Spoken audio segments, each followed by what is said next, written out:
When we're talking about inverse sine, inverse cosine, inverse tangent, one thing of paramount importance is that we remember what we're doing.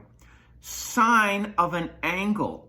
Right here, this theta represents an angle, or if you want to call it x, it's the angle. And the result of the sine of the angle is a ratio, and that ratio for any sine problem is opposite over hypotenuse. That's the SO of SOHCAHTOA.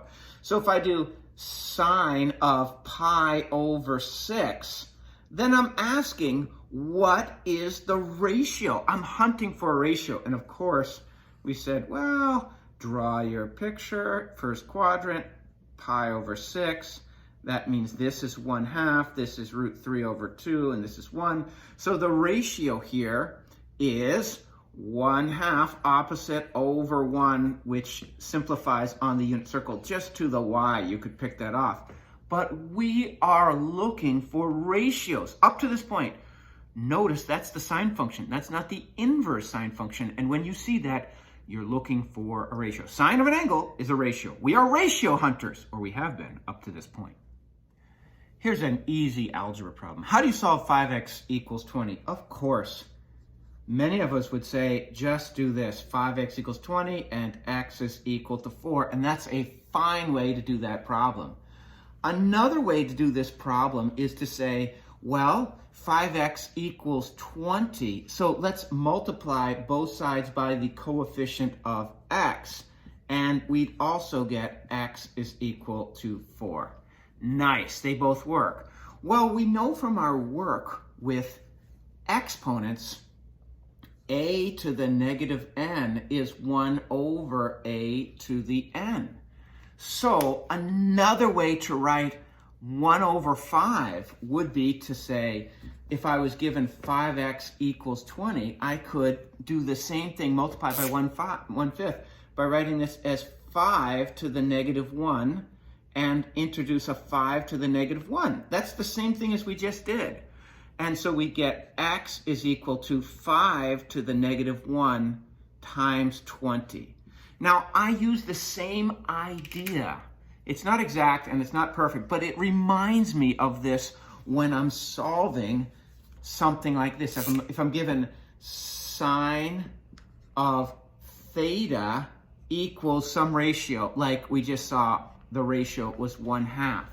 And so if I multiply both sides by sine to the negative 1, then these will cancel and I'll be left with inverse sine of 1/2. Now, I'm confusing purposefully reciprocal and inverse.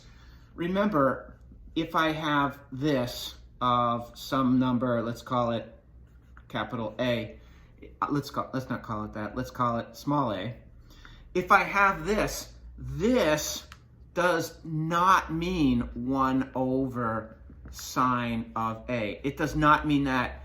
It means take the inverse sine of this ratio. So I know I'm purposely confusing them, but it does help me to understand, if I erase all this stuff, it's bad math I'm showing you, but at least it helps us to remind ourselves that when we see this negative 1 dangling in the air, look what we're after. It's the angle we're after. The angle is equal to inverse sine. Well, what is this? Of the ratio. So that's how I remember that anytime I see the negative 1 dangling about, I say to myself, hey, buddy, you're looking for what? Not far, but for an angle. The inverse tells you you're looking for an angle, you're looking for an angle, you're looking for an angle. So we're not ratio hunting anymore. This time we're hunting for angles. Here's an example. Inverse sine of negative 1/2. So we were given the ratio. This is a ratio.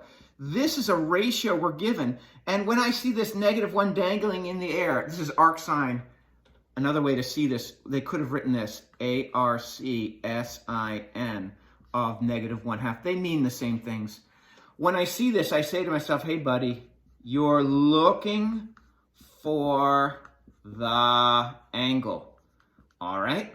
So if I'm looking for the angle and I'm dealing with arc sine, just going to save some room here, then I'm going to draw it on the unit circle. Arc sine has restrictions. Where's my dark side of the moon? Over here. I only get answers in quadrant 1 and 4. So here's quadrant 1 and here's quadrant 4. Well, I know All-Star Tim Curran or ASTC or All Students Take Calculus, all ratios are positive here and only the cosine is positive here. So sine is negative here. Oh, so sine is the y on the unit circles. They're telling me this, -1/2 is the y. By the way, that means this must be √3/2 and this must be 1. So what is this angle here? You guessed it. It's going to be, because I'm going the clockwise direction, across from 1/2, it's going to be -30 degrees. Oh, I can't stand degrees. I don't mind them, actually. Which is -π/6. And I found that answer. And look, I'm only getting one answer to this. Take a look at this sine graph. What is this question asking us? They're looking for the angle. Remember, the angle is on the x-axis. The angle where the ratio is -1/2. Ding, ding, ding, ding, ding, ding, ding, ding, ding. Look at all of these spots where the ratio is -1/2. Ah, but that's right.